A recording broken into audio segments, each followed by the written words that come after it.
to Uptown Radio. Recipe swap with food tastings, recipe sharing, and storytelling. That's coming up Thursday evening at 6. You can find out more information and get tickets at wnyc.org/thegreenspace. It's currently... Mayor Adams' office has sent letters warning landlords of cannabis dispensaries that they'll be fined. This is WNYC, FM, HD, and AM New York. Somebody who has just been raided. They're like, can you please get me a license? Like, can we stop this nonsense? You're listening to Uptown Radio. It's December 16th. I'm Francesca Lorenzini.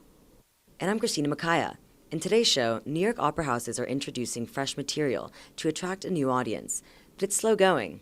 Has the Met kept up? Sort of. I mean, they're trying, but no, they haven't. Mayor Adams' office has sent letters warning landlords of cannabis dispensaries that they'll be fined if unlicensed. But the city agency granting those licenses is backed up. When I'm talking to somebody who has just been raided, they're like, can you please get me a license? Like, can we stop this nonsense? I'll pay my taxes. And with Christmas around the corner, holiday markets have been popping up all around the city, and the one in Bryant Park has been named one of the best in the world.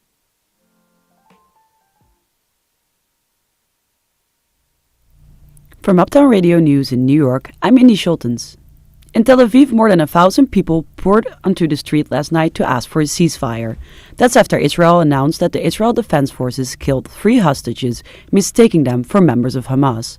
The hostages were wearing civilian clothes and waving a white flag. Israeli military officials say that the soldiers did not follow Israel's rules of engagement. Hamas took more than 240 people hostage in its deadly attack on Israel on October 7th. Since then, Hamas has released 110 hostages. Investigators are continuing to look into why a building collapsed Monday afternoon in the Bronx during work on the facade. Officials now say that the state engineer assessment said that the column was decorative when it was really load-bearing. He's now been suspended and his other reports are being reviewed. The New York City Fire Department says there were no injuries, but according to the Red Cross, more than 100 have been left homeless. The collapse occurred Monday. Lawmakers have called for more oversight to prevent future incidents. This morning, Brooklyn District Attorney Eric Gonzalez and the New York Police Department are hosting a gun buyback event in Brooklyn. For every working gun and assault rifle, attendees will receive a $400 gift card. Gonzalez says the initiative is to help make the city safer. Today marks the 250th anniversary of the Boston Tea Party. That event took place in Massachusetts, but there's a New York connection. Ebenezer Stevens boarded one of the boats and went on to fight in the Revolution under the Marquis de Lafayette. Stevens is the only participant of the Boston Tea Party buried in New York. There's a plaque for him in Greenwood Cemetery in Brooklyn. It's currently 53 degrees with clouds in New York City. Tonight, mostly cloudy with a slight chance of rain and 43 degrees. Heavy rain is expected starting tomorrow morning. There will be a high of 53. For Uptown Radio News, I'm Indy Schultens.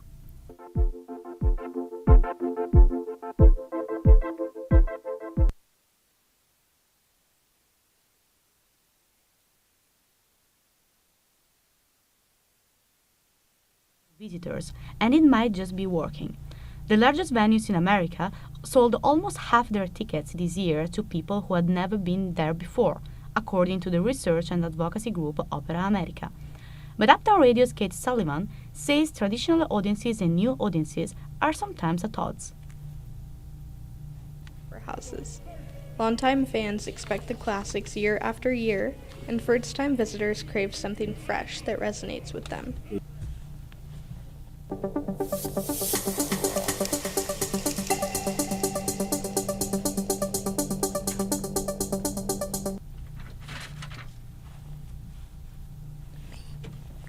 Just a couple weeks ago, the mayor's office sent letters to landlords of unlicensed dispensaries, warning them that they might be fined.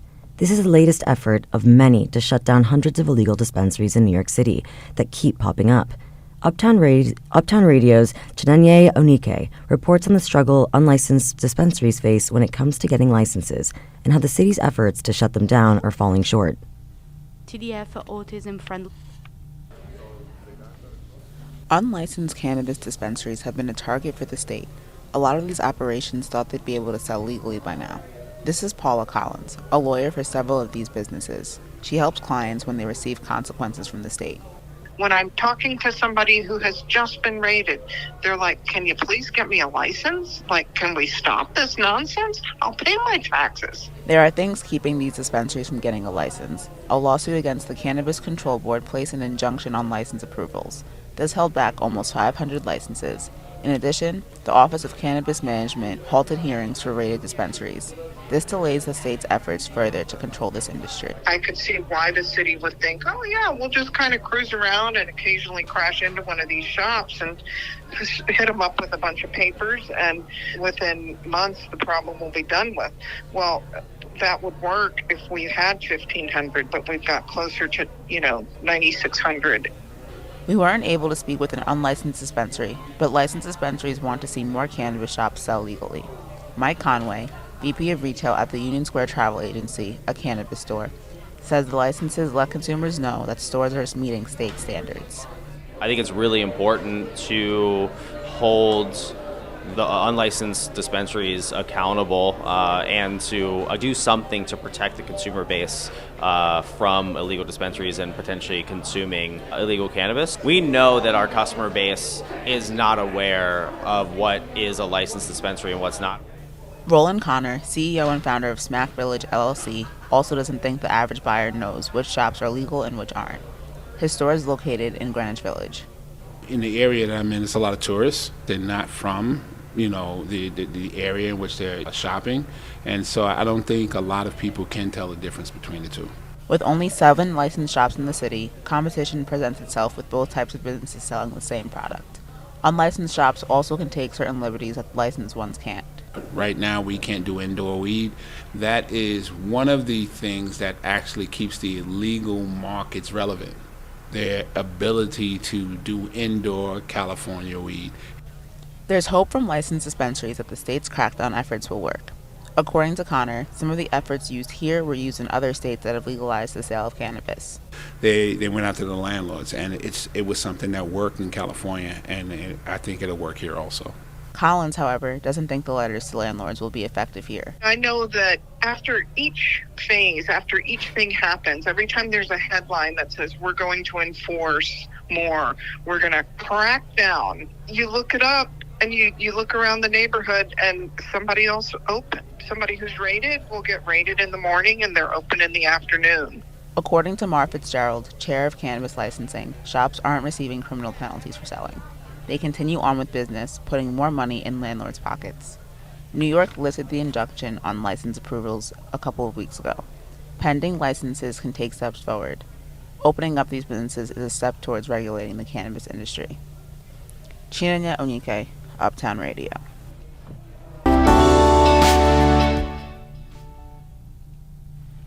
How to Dance in Ohio premiered last week at the Belasco Theater on Broadway. It tells the story of 7 young adults as they prepare for a spring formal dance. But what makes this story groundbreaking?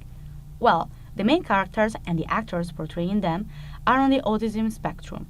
Joining us is Dishka Gaur, the executive director of the Theater Development Fund, a no-profit organization which works to make theaters accessible to all. Friendly performances present Broadway musicals and plays in a supportive environment for people who are diagnosed with an autism spectrum disorder. What makes a show autism friendly? So there's a number of factors that go into it. So our team will go and work with the production, weeks before the performances. We work with consultants from the community who help highlight areas that may not work well for our audiences, so loud noises, bright lights, and sort of work on those elements of the productions to sort of adapt the productions in a way that's sensory friendly. Also, all performances are presented with the house lights up a bit so that there's more light. We have break rooms so that anyone who needs to sort of step out of the experience is welcome to do so.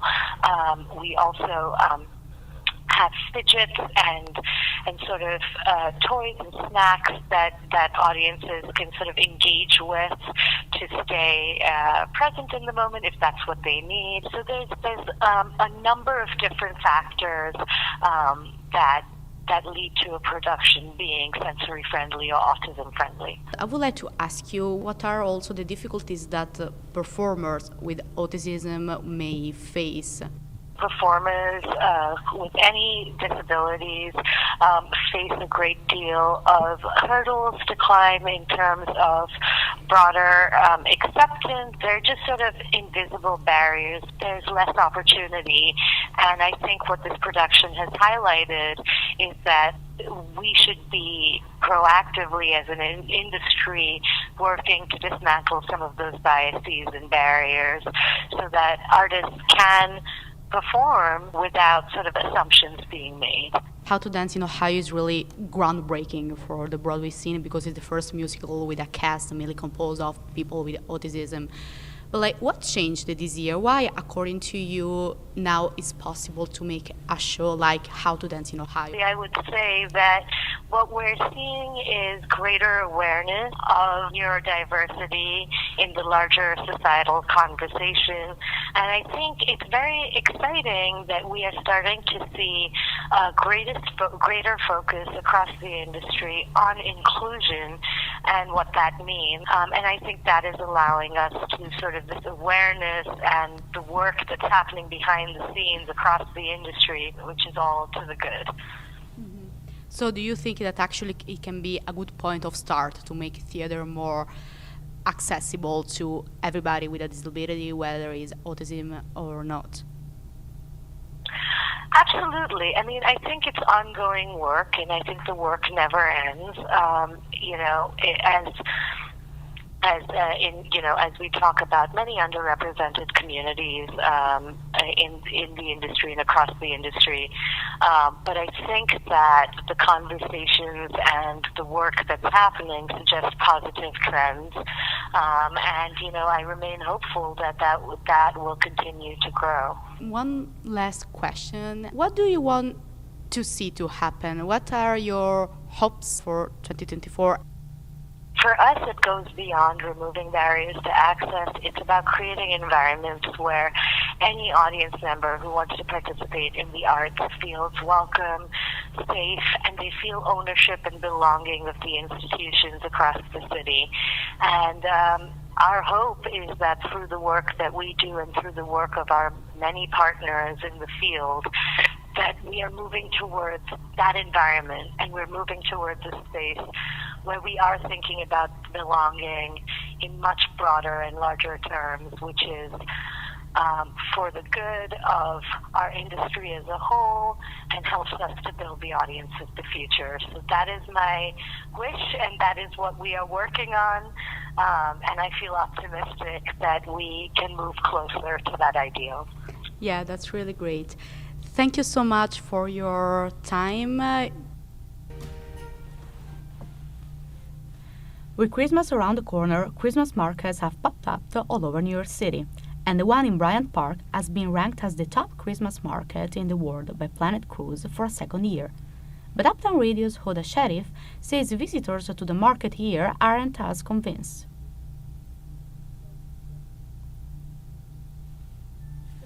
Park's European-inspired open-air market features local vendors and artists from both the city and around the world. The Christmas market is a New York City staple. Organizers say as many as 3 million people visit throughout the winter season. Among them is Amanda Reynolds, a longtime New Yorker and physical therapist, who says the market warrants that top ranking. I think it's awesome. It brings a lot of tourism into the city, and it's gotten much bigger over the years. Now there's a lot of different types of stalls and international food, so I definitely think it deserves that title, for sure. At S'mores and More, the cherished TikTok-famous hot chocolate vendor, visitors like Reynolds can indulge in a rich and velvety s'mores hot chocolate, finished with caramelized toffee marshmallows. Definitely hot chocolate is the highlight. A lot of people have just in walking, people have asked us where we've gotten our hot chocolate, so that's what I come here for.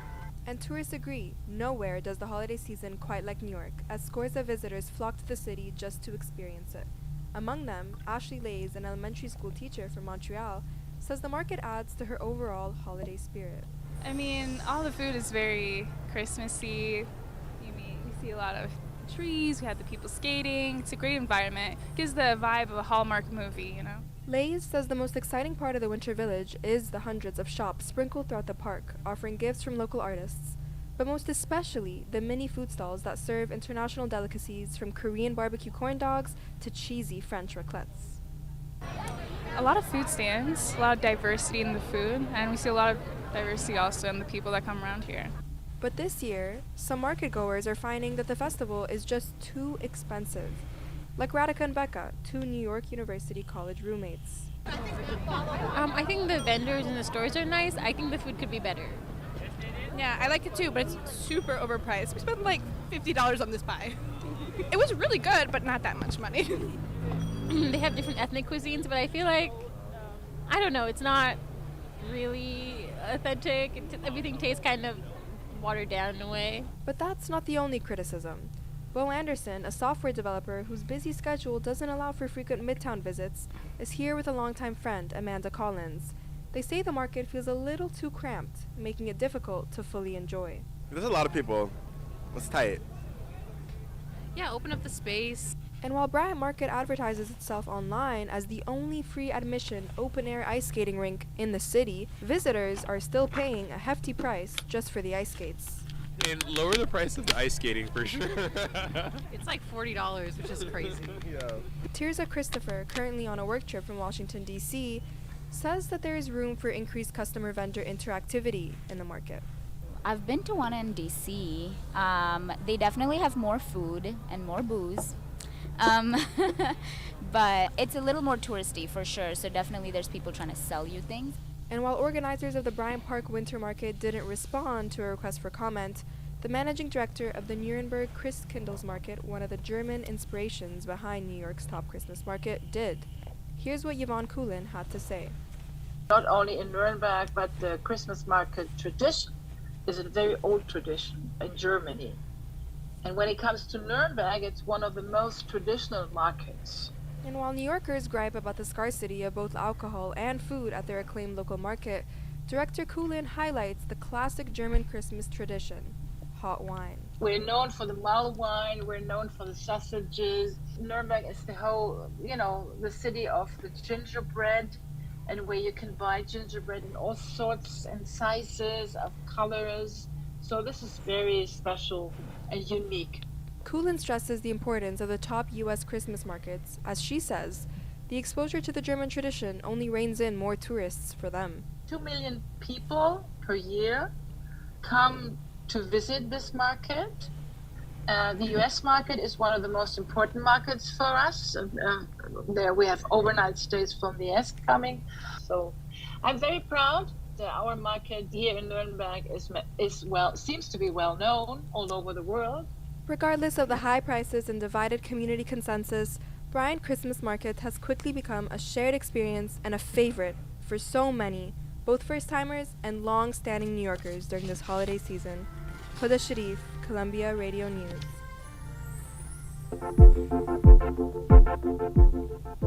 That's such a lovely story. Looks like I'm going to Bryant Park tomorrow. Francesca, are you excited about the holiday season or what? Yes, I'm really excited. I'm going home to Rome in Italy, not the one in Georgia. Amazing. Do you have any traditions? Well, I spend time with my family and eat fish on Christmas Eve. That's the tradition in central and southern Italy. Fish on Christmas Eve and red meat on Christmas Day. What are you doing, Christina? I'm heading down to the Dominican Republic to visit my family. Hopefully I'll get some sun while I'm down there. New York City is getting pretty pale. And who knows, maybe we'll eat some fish on Christmas Eve too. Well, I'm happy we are both excited about the holidays. You're listening to Uptown Radio. Stick around, there's more to come.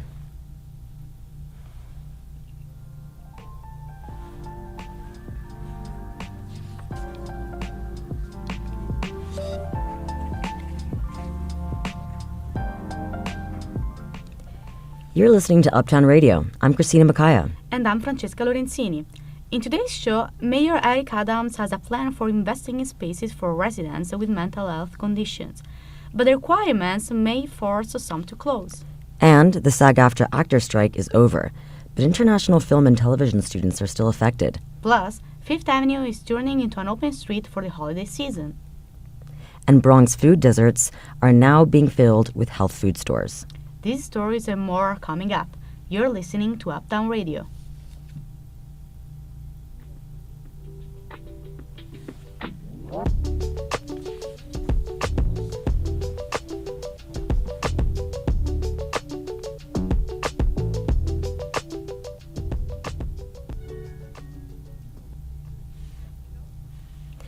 Mayor Eric Adams says the city will invest $30 million in social spaces for residents with mental health conditions. That would double the amount of previous years. But new requirements come with new investment, such as a minimum number of visitors each day. And that might be difficult since many of those who use the space just drop in. Indy Schultens reports from the Rainbow Clubhouse on what it means to have a community for New Yorkers with a history of mental health issues. Early chilly Thursday afternoon at the Rainbow Clubhouse in Upper Manhattan, Diana Denny is heating up lunch on an electric stove. From the large pans of her homemade chili, she serves the members of the clubhouse one by one. What cheese? No cheese, no cheese. Thank you so much, Diana. Okay. People come here because it gives them some place to be besides home. Diana Denny is 57 years old. She has been coming to the Rainbow Clubhouse since 2005, and since 8 years she's part of the staff. Denny says that she was brought here by a friend who noticed that she was not doing well. They brought me here because I was isolated. But when I started coming here and I got to know the people here, not only do they have a diagnosis like I do, but you don't know it. Nobody can tell. You're not your diagnosis. That's just something, a label that you have, but you don't have to be that. The clubhouse helped Denny become more than her label. When I started working here, my logo was, we meet you where you at and take you where you want to be, because that's what they did to me. They met me where I was at, which was not a good space, and they brought me where I wanted to be, which I'm a full-time worker now. I cook, I do a lot of stuff in here, I know good people, and that's basically what the clubhouse is all about. The Rainbow Clubhouse is part of Clubhouse International, a non-profit organization that helps clubhouses globally to provide a community for people with a history of mental illness. Lilibet Marchand is the director of the Rainbow Clubhouse. This is where members come to get away from it all. You know, we're like a family here. Marchand is not too worried about the new requirements for the Rainbow Clubhouse. But I could just imagine what it could do to other clubhouses and other staff. According to the RFP, 3 clubhouses might have to close their doors. Those members are going to need somewhere to go to. Marchand says that if people need to move clubhouses, they will have enough space to provide for them. But others are more cautious about the new requirements. Matthew Johnson is a sociology professor at Worcester State University and has researched the impact clubhouses have on rehabilitation for those diagnosed with mental illnesses. It seems to me as though this is one of those things where the devil's in the details. And the details being that clubhouses need to have at least 120 visitors a day, which might be difficult as attendance is voluntary. You know, it's not like, oh yeah, you have so many units of service and just give them that, because people have to decide to do it. It's that voluntary nature that makes it unusual, let's say. The unusual model, Johnson says, needs to be understood in order to set requirements.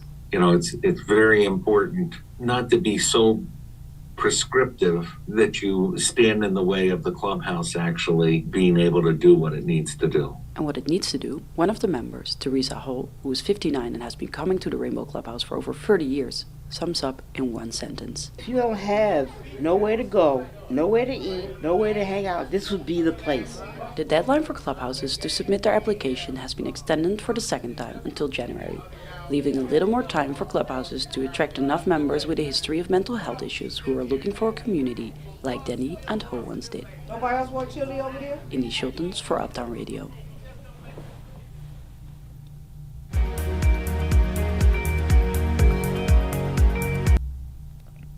Film and television productions have now resumed, following the end of the SAG-AFTRA actor strike. But not everyone is back to work. Uptown Radio's Francesca Lorenzini says that students and recent graduates from other countries may be particularly affected because of a special visa. No, don't go. She should show up at any moment. I want you to see her. I'm desperate for you to see her.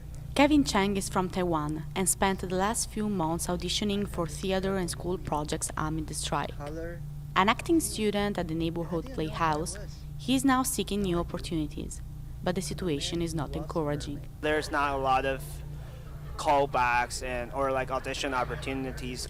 If Chang wants a job in the United States, he'll need to become one of the about 200,000 people who are working under an OPT, or Optional Practical Training Visa. It is a 12-month work permit for recent graduates. I have 2 more terms before I apply for my OPT. The OPT isn't hard to get if you're a student, but a year after graduation, if you want to keep working in the United States, you need an artist visa that is called O1, and that's a lot tougher. I'm concerned about, after the OPT, the O1 visa application, because that requires a lot of portfolio and evidence to prove that you are special in your field. Lawyer Charles Van Bergen at Kaufman Dolowich works with people trying to get one. When applying for an O1 visa, there are a lot of different factors that get looked at. Obviously, compliance with your OPT is necessary, but the procedure is not limited to only the work that was done during the preceding year of OPT. It means that an applicant's background impacts their chances to have a visa approved or denied. Carlos.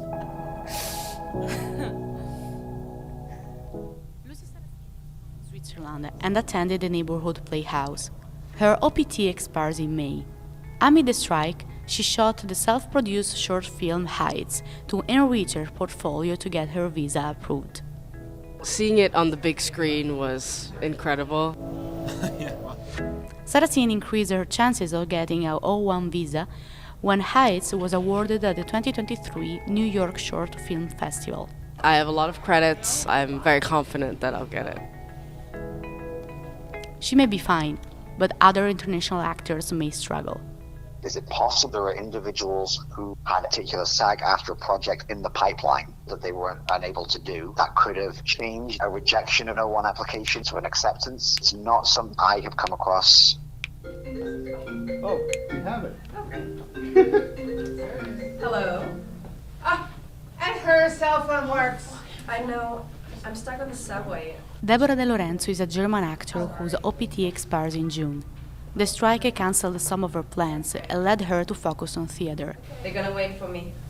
And is confident that she'll find more opportunities next year. There are good things coming out right now. She just received a call back from LA for a feature where she will play the lead. That's amazing! This role will probably give a boost to her O1 visa application. My lawyer is very positive. Yes! Francesca Maria Lorenzini, Columbia Uptown Radio.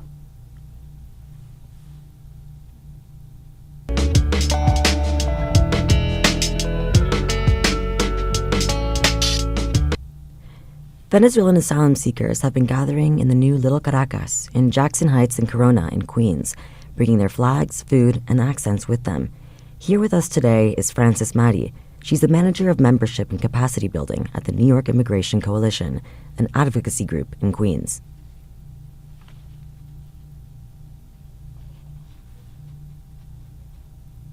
Migrants have arrived in Queens since last spring. That's a lot.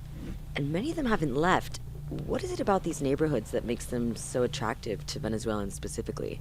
This particular area of Queens, between Jackson Heights and Corona, which is what they're calling like Little Caracas now, has always been like predominantly Hispanics, Colombians, Ecuadorians, Mexicans, and then you have smaller pockets of other countries in between. So it's always been diverse. The first language that you will find, it's always going to be Spanish. And so just because of that already makes it like not just safe, but much easier to navigate for any new immigrants that are coming to the city, particularly in Queens than in any other borough. Right. And when did residents start to realize that this was more than just asylum seekers coming into a predominantly Hispanic community, but the beginnings of a real neighborhood, Little Caracas, that signifies their culture? Over the past year, I felt, especially this past summer, I feel like I was back in Caracas in many ways. I was seeing so many street vendors everywhere. The first thing I noticed was that a Venezuelan restaurant had opened, I've never seen that before. After I saw the restaurant opening, I just started seeing more and more vendors on the streets selling food, which I also never saw before. So like now when I walk, you can find people that sell empanadas, that sell cachapas, pepitos, a lot of street food. But use things that were non-existent just a few years ago. There are customers that are craving these. That's why they're still there and they're selling it. Similar things started happening around the city too, but not to the same extent that I was seeing it here. But many of these migrants aren't just from Caracas, right? Why is it Little Caracas and not Little Venezuela, say like Little Italy? I don't know if calling it Little Caracas it's like the right thing. A lot of immigrants that come here are from Maracaibo, are from Puerto Ordaz. I've also seen people from Oriente, and the food is also very different there. So I feel like, we're leaving out some of their experiences if you just say Little Caracas. I think the name is a work in progress. And I think that whatever the name ends up being, it's going to really represent the communities that are moving here. And I think that really remains to be seen because we're only starting to see like the impact that they are having in the neighborhood right now. Mm-hmm. And I think it's great that there's attention to this because it is obviously going to grow more and more as the years go by. Oh, wow. And if that's true, that Little Venezuela will only continue to grow, how do you think locals are receiving that? Is there a sense of competition between established businesses and new Venezuelan-owned ones? Or are migrants and longtime residents working together? I feel like there has been a welcoming, at least when it comes to like neighborhoods like this, more of a welcoming support for them. I think for the ones that are in shelters, it has been a different experience because a lot of these shelters are located in communities that are pushing to drive them out of there. And so they have had a different experience. And this is not just in Queens. Like I know there's a shelter in Astoria that's near public housing and they don't like having so many migrants come in and out of the shelter. So I think this question remains of how are we going to really settle Venezuelans into the community, into New York City. So what can you tell us about how these asylum seekers are feeling? And what does the future look like for Little Venezuela? They still miss home. Many of them didn't want to leave, They just really had to leave because they didn't have better opportunities or better choices. Right. So them coming here and opening businesses or even resettling here has been smooth.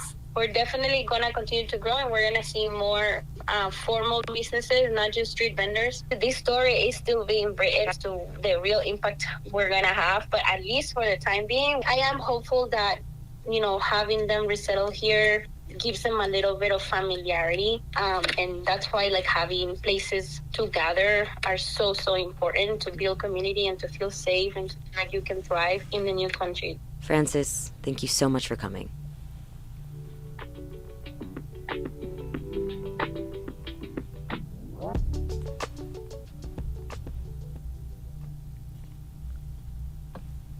The Bronx is well known for hip-hop, the Yankees, and food deserts. But new health food stores are helping local residents eat better.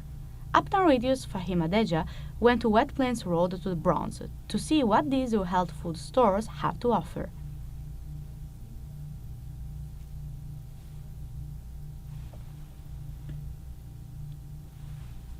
Of sweet sugar cane being squeezed. And you smell the aroma of sweet sugar and you hear the sounds of singing. Sweet sugar cane, sweet up them brain, sweet sugar cane in the white plain. You head inside, you see vegan oxtail, George jackfruit mushrooms, and various smoothie options. Shanice Kirkpatrick grew up in the Bronx. She has been working here for 3 years. She says the food they offer here is totally different from what she saw growing up. Not a lot of good tasting healthy food at that. So no, it's more junk than it is healthy food out there. In a borough impacted by food deserts, Kirkpatrick is only one example of someone dissatisfied with the lack of healthy food options. When Shango Plummet immigrated from Jamaica 40 years ago, he realized there was a lack of vegan food in the Bronx for his Rasta diet. This influenced his business plans in 2005 when he opened Sun Life Total Health, Inc. I was in my earlier childhood. I was having problems with basically the same thing, finding health food store. So with me can't find an health food store. Even if you find health food store, there was nowhere to sit and eat. Dr. Nasir Saddam has 6 years of experience researching while working in a diabetic clinic and emergency rooms. He says the options for healthy foods are often limited in poorer neighborhoods. Going for whole food is going to be more expensive, all right? It is the best option, and I know that people will like it. So how the community is going to work with the authorities in order to reduce the price of that thing and make it available. We don't need to spend too much money on disease. We need to spend more money on preventing those diseases. Once again, food insecurity exacerbates people resorting to cheap foods in poor neighborhoods. This mainly impacts Black and Hispanic households that make up majority of this White Plains neighborhood. However, health food stores in this same neighborhood tackle this issue. Dr. Saddam believes these stores are beneficial for people if they are promoted well. They are beneficial for the people if they are advertised well, because some of the neighborhoods, they don't have newspaper. They don't know what's going on around them. They know about killing, robbing, accidents in the street, but they don't know what good stuff are available starting in their neighborhoods. So we need to advertise it. We need to have more media working with us to improve those communities. The store has become a beacon of hope for Bronx resident Tanya Anderson. The girl that's obese. This is one of the ways that I have lost weight. I've gained it back, but I've learned over the years how to manage myself. I know for a fact I like the education of it. Health food stores are small businesses making big impacts in communities such as the Bronx, a borough impacted by food deserts. Fahima Degya, Uptown Radio. Fifth Avenue is car-free tomorrow for the holidays. Mayor Eric Adams says the two-block expansion is expected to boost business, and he says this year's initiative is bigger and better and attracts nearly 1 million visitors daily. Uptown Radio's Christina Macaya says shoppers are welcoming the program with open arms.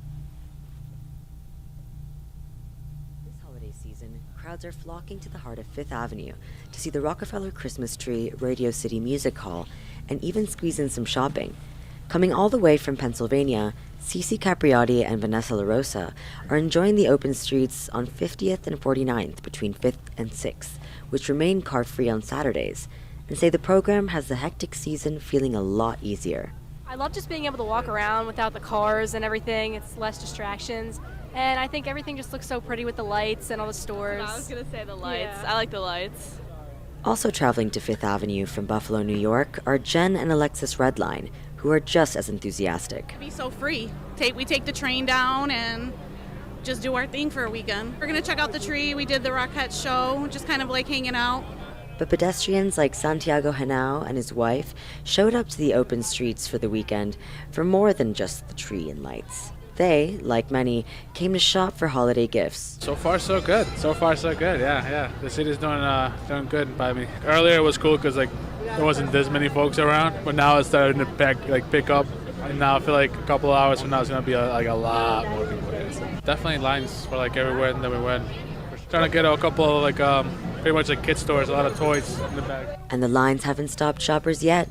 After last year's program drove $3 million in spending to businesses along Fifth Avenue and around Rockefeller Center, vendors like New Wave Photography's Lenny Johnson say the Open Streets initiative is great for business. Everyone's loving it because I'm getting more business today and the weather's great, so everybody's smiling and I'm happy to take their photos.